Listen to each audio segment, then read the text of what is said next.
share this information with you because we need to work together to figure out what's going on here. It's extremely important to understand. There's a plan, I believe, that Hitler would be proud of, which is so evil, it's so Machiavellian, it's so hard to face up to, it's so unbelievable, that I need to put it on the table for you so that you can consider whether or not this might be a possibility. The plans that I've been describing are definitely a possibility because he heard them with his own ears in this meeting. Everything I've described up until now, up to and including a major outbreak of hostilities after the limited war. So the sequence is as follows. The plan sequence is as follows. Israel attacks Iran, then there's a ceasefire, then during which time there is heavy governmental military controls over populations in all Western countries.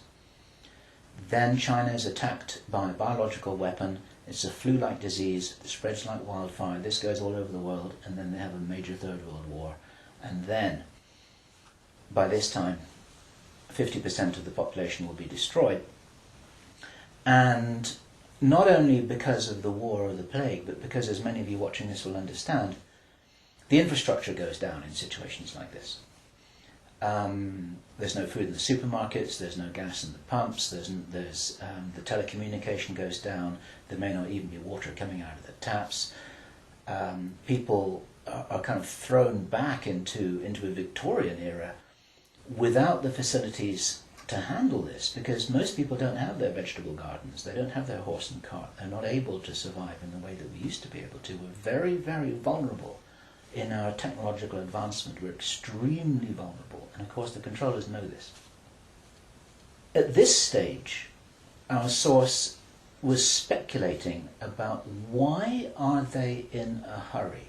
Why do they want to do this?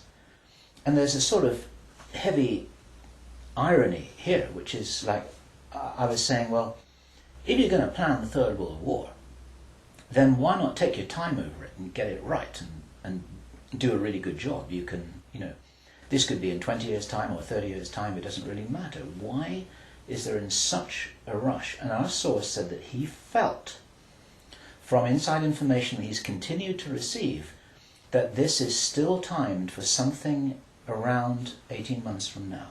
And that puts it around about the middle of 2011. He doesn't know this for sure because these events aren't calendar driven, they're actually event sequence driven. In other words, this has got to happen before that happens, and then after that the next thing can happen, then after that the next thing can happen. So a whole lot of things have got to be in place before all the dominoes fall over, so to speak. And they seem to be behind schedule in some of this. There are some planned events that definitely haven't happened.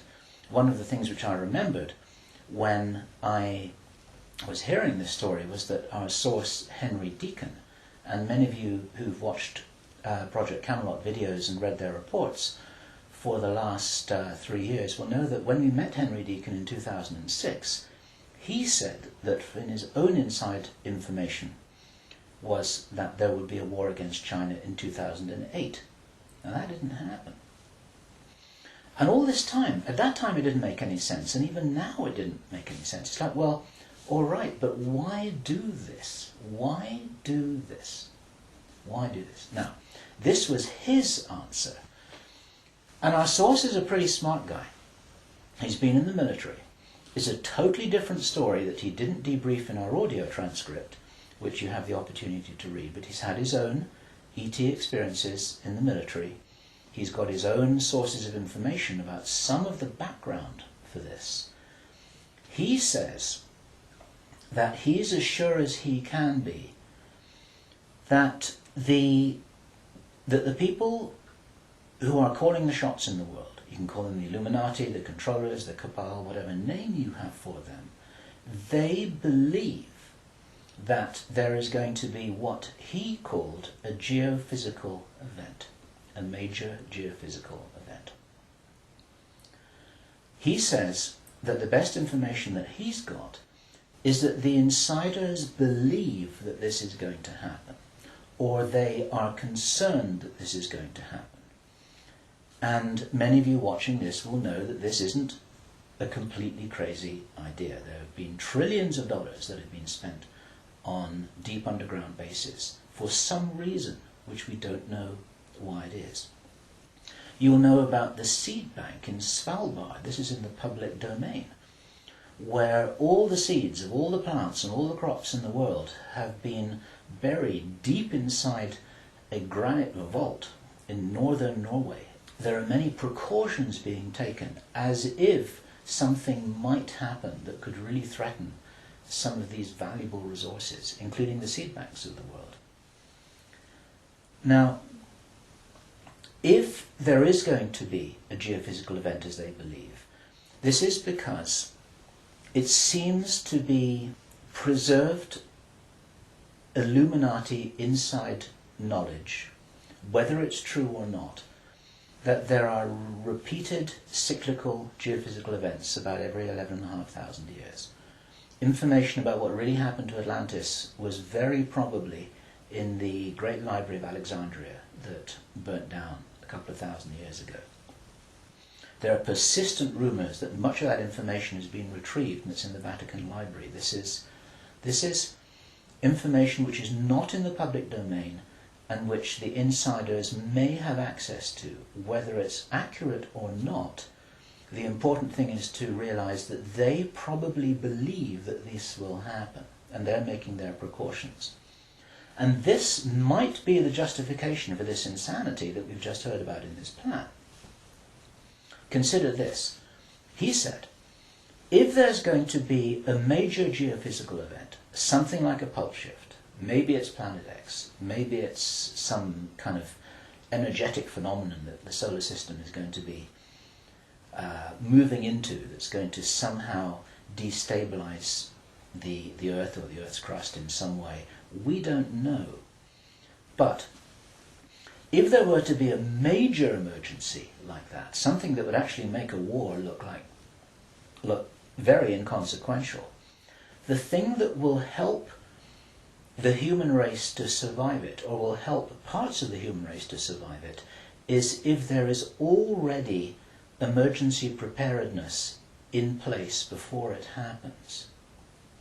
In other words, if you knew that there was an emergency coming, if you knew, for instance, that there's a hurricane coming in to hit your city, then you put all the emergency preparedness in place beforehand. You have the troops ready, you have the infrastructure ready, you have the military ready, you have everything that you need ready to handle this situation so you can respond and react and recover in the best possible way. Our source suggests that the reason for this whole Third World War scenario is that then the Western governments, with the Chinese out of the way, will be in a state of such totalitarian control of their own population that they will be best equipped to recover and rebuild the new world after a cataclysm. And he thinks that this is what's happening. And I have to tell you that this terrible logic makes sense to me, that they would think that way. I'm not for a moment agreeing that this will happen. I think this is wild, crazy stuff, but if they believe that it's going to happen, then this could be their justification for this kind of plan that we've heard about is really being discussed. And this now is my own speculation right now, which also makes sense to me, and I invite your comments and your thoughts about this. We need to work together to figure out what's happening here. It's called the Anglo-Saxon mission. What that told me was that the reason for the name is because this is a white racist agenda for the inheriting of the new earth.